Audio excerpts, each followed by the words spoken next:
नमस्कार, आप देख रहे हैं चैनल न्यूज़। मैंने इनसे बुझा देखते हैं सुबह की 10 ताज़ा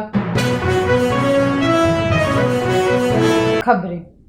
तमिलनाडु कांग्रेस नेता का दावा, एलटीटी चीफ प्रभाकरन जिंदा है। Liberation tigers of Tamil ELM यानी एलटीटीई का चीफ वेल्लुपिल्लाई प्रभाकरन जिंदा है। तमिलनाडु के कांग्रेस नेता और वर्ल्ड कॉन्फेडरेशन ऑफ तमिल के अध्यक्ष पाझा नेदुमारन ने सोमवार को यह दावा किया है कि नेदुमारन ने कहा है कि प्रभाकरन न सिर्फ जिंदा है बल्कि स्वस्थ भी है। हमें भरोसा है कि इसमें उनकी मौत की अफवाहों पर विराम लगेगा और जल्द ही दुनिया के सामने आएंगे। नेदुमारन के बयान के बाद तमिलनाडु कांग्रेस चीफ के अलागिरी ने कहा है कि मैं बहुत खुश हूं। अगर प्रभाकरन सामने आते हैं तो मैं जाकर उनसे मिलूंगा। मुझे उनसे कोई प्रॉब्लम नहीं है। प्रभाकरन को करीब 14 साल पहले श्रीलंका सरकार ने मृत घोषित कर दिया था। उसके बाद श्रीलंका के जाफना में लिठे पर वहां की सेना के बीच संघर्ष खत्म होने का ऐलान भी किया गया। श्रीलंका की सरकार के मुताबिक एलटीटी के चीफ प्रभाकरन 17 मई 2009 को श्रीलंकाई सेना के बाद ऑपरेशन में मारा गया था। उसमें समय श्रीलंका के सैनिक उसे पकड़ने की कोशिश कर रहे थे।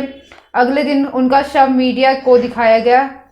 प्रभाकरन की मौत के एक हफ्ते बाद एलटीटी के प्रवक्ता सेला वारासा पथमाथान ने उसके मारे जाने की बात मानी थी। 2 हफ्ते बाद डीएनए टेस्ट के हवाले से प्रभाकरन के शव की पहचान पुख्ता की गई। श्रीलंका की सेना के ऑपरेशन के दौरान ही प्रभाकरन के बेटे एंटी चौलस की भी मौत हुई थी। न्यूजीलैंड के साइक्लोन गैब्रियल का अलर्ट, 509 फ्लाइट्स कैंसिल। न्यूजीलैंड में साइक्लोन गैब्रियल का अलर्ट जारी कर दिया गया है। करीब 509 फ्लाइट्स को कैंसिल कर दिया गया। सोमवार को देश के उत्तरी इलाकों में 250 किलोमीटर की रफ्तार से हवाएं चल रही हैं। ऑकलैंड शहर में हवा की रफ्तार फिलहाल 110 किलोमीटर प्रति घंटा है। उत्तरी इलाकों में करीब 40,000 से घरों में बिजली सप्लाई ठप हो गई। तूफान के चलते भारी बारिश हो रही है। पिछले 24 घंटे में ऑकलैंड में 4 इंच बारिश हो चुकी है। यहाँ समुद्र का जलस्तर तेजी से बढ़ रहा है। न्यूजीलैंड के मौसम विभाग के मुताबिक तूफान के गैब्रियल ने अभी सिर्फ दस्तक दी है। इतने ही पावर लाइन्स, रोड और पेड़ों को नुकसान पहुंच चुका है। अगले 24 घंटे अहम है। इसमें काफी तबाही होने की आशंका जताई जा रही है। लोगों को घरों से बाहर नहीं निकलने की सलाह दी गई है। न्यूजीलैंड के प्रधानमंत्री क्रिस हिपकिंस ने इस तूफान को खतरनाक बताया है। उन्होंने मदद के लिए 7 करोड़ 37,000 रुपए की राहत पैकेज की घोषणा की है। साथ ही कोस्ट लाइन के पास वाले इलाकों में रहने वाले लोगों से सुरक्षित जगहों पर जाने की अपील की है। नजीर को राज्यपाल बनाए जाने पर बोले कानून मंत्री। सुप्रीम कोर्ट के पूर्व जस्टिस सैयद अब्दुल नजीर को आंध्र प्रदेश का राज्यपाल बनाने जाने वाले घमासान शुरू हो चुका है। कांग्रेस ने जस्टिस नजीर की नियुक्ति पर सवाल खड़े कर दिए। पूछा है कि न्यायिक व्यवस्था के लोगों को सरकारी पद क्यों दिए जा रहे हैं। पार्टी ने रविवार को कहा है कि यह न्यायपालिका के लिए खतरा है। साथ ही केंद्र सरकार पर आरोप लगाए जा रहे हैं कि पीएम मोदी के लिए क्या काम करता है और राज्यपाल बना दिया जाता है। कानून मंत्री किरेन रिजिजू के कांग्रेस के आरोपों पर पलटवार किया। उन्होंने कहा राज्यपाल की नियुक्ति के कारण एक बार फिर से इकोसिस्टम हिल गया। उन्होंने ये समझना चाहिए कि अब भारत को अपनी निजी जागीर नहीं समझ सकते। अब भारत संविधान से चलता है। जस्टिस नजीर 4 जनवरी को सुप्रीम कोर्ट में रिटायर हो चुके। 40 दिन के बाद ही गवर्नर बना दिया गया। जस्टिस नजीर राम मंदिर पर फैसला देने वाली बेंच में शामिल थे। उन्होंने मंदिर निर्माण के पक्ष में फैसला दिया था। रिटायरमेंट के वक्त जस्टिस नजीर ने कहा था कि अगर 9 नवंबर 2019 को आए फैसले में उन्होंने अपनी राय अलग रखी तो अपने समुदाय को हीरो बन जाते हैं। लेकिन जस्टिस नजीर के समुदाय नहीं देश के बारे में सोचा था। देश के लिए सब न्यौछावर है। इसमें अलावा जस्टिस अब्दुल नजीर ट्रिपल तलाक और डिपोनेटाइजेशन जैसे मामलों पर फैसला देने वाली बेंच में भी शामिल रहे।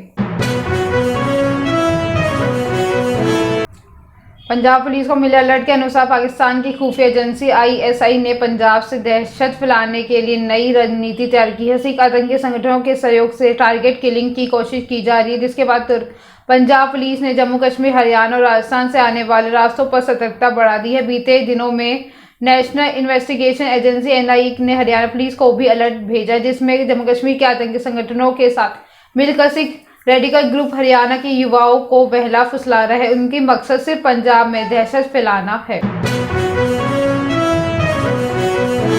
राज्यसभा 13 मार्च तक स्थगित। संसद के बजट सत्र के पहले चरण का आज आखिरी दिन है। राज्यसभा को 13 मार्च तक स्थगित कर दिया गया है।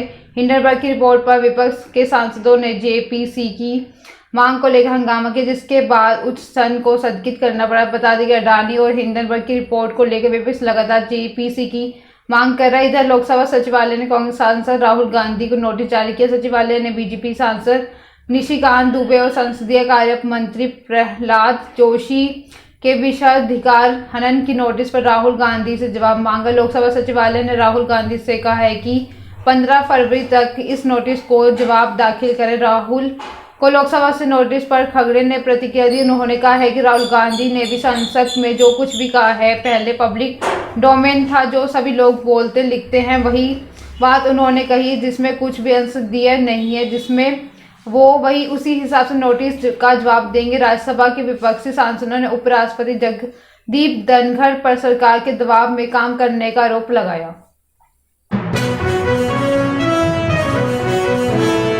कांग्रेस ने बीजेपी सांसद सनी देओल को घेरा। पंजाब के गुरदासपुर से सांसद में फिल्म स्टार सनी देओल आजकल फिल्म गदर 2 की प्रमोशन में व्यस्त है। अपने हल्के से नदारद रहने वाले सनी देओल के विपक्ष में घेरना शुरू कर दे। श्री अनंतपुर साहिब से कांग्रेसी सांसद मनीष तिवारी ने लोक सभा गुरदासपुर हल्के उनकी अनुपस्थिति पर तंज कसा। मनीष तिवारी ने अपने ट्वीट पर सनी देओल को लेकर ट्वीट कर दिया। उनका कहना है कि दुख ये जेंटलमैन 4 मिलियन लोग 2 मिलियन वोटरों की गुरदासपुर लोकसभा सीट को रिप्रेजेंट करता है। अनुमान है कि वे कभी भी अपने हल्के में गए होंगे और लोगों से बातचीत की होगी। बीते सालों में लोकसभा ने सनी देओल की तरफ से एक भी शब्द नहीं कहा गया है। अभी एक और साल बचा है। सनी देओल को इस समय अपनी आने वाली फिल्म गदर 2 की प्रमोशन में व्यस्त है। 2 दिन पहले ही वह बिग बॉस के फाइनल राउंड में फिल्म के प्रमोशन के लिए भी अमीषा पटेल के साथ पहुंचे थे। उनकी ये वीडियो सोशल मीडिया पर जमकर ट्रोल हो रही है।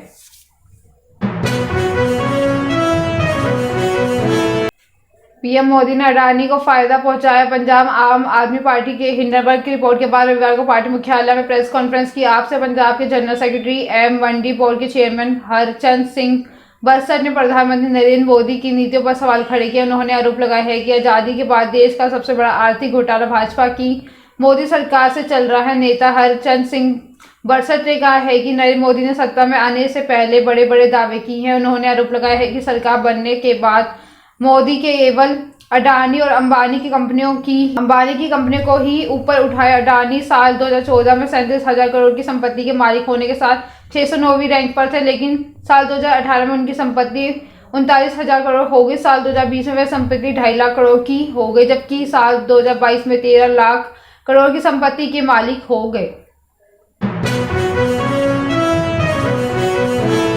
नरसिंहानंद बोले, इस्लाम कोई धर्म नहीं, अपराधियों का गिरोह है। जमीयत उलमा ए हिंद के 36वें अधिवेशन अरशद मदनी के लिए बयान में तूल पकड़ लिया। मदनी के बयान पर रासना मंदिर के महंत महामंडलेश्वर यति नरसिंहानंद गिरी ने एक वीडियो जारी किया, नाराजगी जताई। उन्होंने वहां कहा है कि महमूद मदनी का ये बयान इस्लाम दुनिया के सबसे पुराना धर्म है, उनकी मानसिकता को दर्शाता है। उन्होंने कहा है कि मदनी धर्म का अर्थ नहीं जानते। अगर वो धर्म का अर्थ जानते या समझते हैं तो उन्हें पता होगा कि इस्लाम कोई धर्म नहीं है बल्कि संगठित अपराधियों का एक गिरोह है। उन्होंने कहा कि हिंदू समाज को महमूद मदनी के बयान को गंभीरता से लेना चाहिए। उन्होंने हिंदुओं को नसीहत देते हुए कहा है कि समझ लेना चाहिए कि हिंदुओं को जो नेता, धर्मगुरु और संगठन महमूद मदनी के बयान के विरोध तक नहीं कर पाया है। यति नरसिंहानंद ने मदनी तू ये समझ, इस्लाम किसी भी तरह से धर्म की परिभाषा पर पूरा नहीं उतरता। इस्लाम केवल लुटेरों को, अपराधियों का संगठित गिरोह है। भारत में कोई सनातनी होता है तो तुम्हें तो इस धरती पर आने का कोई भी अधिकार नहीं है। जैसे विचारधारा इस्लाम है, ना इस्लाम को धरती पर पनपने का भी अधिकार नहीं है। लेकिन हमारी कायरता की तुम आज जैसी बातें कर रहे हो। WPL के खिलाड़ियों की नीलामी, पहली विमेंस प्रीमियर लीग WPL के खिलाड़ियों की नीलामी शुरू हो चुकी। मुंबई के जियो वर्ल्ड कन्वेंशन सेंटर में चल रहे ऑक्शन की शुरुआत स्मृति मधाना के नाम से हुई। उन्होंने बेंगलुरु में 3.4 करोड़ रुपए में खरीदा। पहले सेट की नीलामी हो चुकी है। इसमें शामिल 7 में से 5 खिलाड़ियों को 1 करोड़ से ज्यादा में बिकी, जबकि एक 50 लाख दाम हुई है, वह एक अनसोल्ड हो रही। इसे सेट के अधिकांश खिलाड़ियों पर करोड़ों की बोली लगी क्योंकि फ्रेंचाइजी इसमें लीडरशिप रोल देखती है। WPL ऑक्शन के पहले सेट में 7 खिलाड़ियों पर बोली लगी। भारत की स्मृति मधाना 3.40 करोड़ रुपए में रॉयल चैलेंजर्स बेंगलोर टीम की हिस्सा बनी। वह सबसे महंगी प्लेयर है। ऑस्ट्रेलिया की ऑलराउंडर एशले गार्डनर को 3.20 करोड़ रुपए में गुजरात जॉइंट्स ने खरीदा है। ये सबसे पहले सेट में सबसे महंगी विदेशी खिलाड़ी रही है। इंडिया वीमेंस की टीम की कैप्टन हरमनप्रीत को मुंबई इंडियन 1.80 करोड़ रुपए में खरीदा। वहीं इंग्लैंड के ऑलराउंडर सोफी एल्कस्टोन रूपी वॉरियर्स ने 1.80 करोड़ में खरीदा। ऑस्ट्रेलिया के एलिस पेरी को आरसीबी ने 1.70 करोड़ रुपए में खरीदा। वहां न्यूजीलैंड की कैप्टन सोफी डिवाइन 50 लाख रुपए की प्रेस प्राइज में आरसीबी की टीम का हिस्सा बनी। वेस्टइंडीज की कैप्टन हेली मैथ्यूज ऑन अनसोल्ड रही। Rapper MC Stan Bigg Boss 16 के विनर एमसी स्टैन ने रविवार रात को बिग बॉस 16 का खिताब जीत लिया। शिव ठाकरे रन अप रहे। सीजन 4 महीने चला। इनमें रैपर 31 लाख रुपए और एक लग्जरी कार मिली, जिसमें पहले स्टैन एमटीवी के विनर रह चुके। टॉप 3 फाइनलिस्ट प्रियंका चहर, चौधरी, शिव ठाकरे और एमसी स्टैन शामिल थे। प्रियंका आखिरी में एलिमिनेटेड हो गई। एमसी स्टैन को सबसे ज्यादा वोट मिले। शो के फिनाले करीब 5 घंटे तक चला। भले ही प्रियंका बिग बॉस 16 के खिताब अपने नाम ना कर पाई, लेकिन सलमान ने कहा है कि उनके लिए वो सच्ची विनर है। और शो के टॉप फाइनलिस्ट में शालीन भनोट और अर्चना गौतम भी थे, लेकिन फिनाले के शालीन और अर्चना एलिमिनेटेड हो गए। ऐसे में कयास लगाए जा रहे हैं कि प्रियंका की मौजूदगी के बावजूद ट्रॉफी के लिए एमसी स्टैन और शिव स्ट्रॉन्ग कंटेस्टेंट है। ठीक है, सुबह की 10 ताज़ा खबरें ऐसे अपडेट्स के लिए बने रहे हमारे चैनल को लाइक करें, कमेंट करें, सब्सक्राइब करना ना भूलें। धन्यवाद।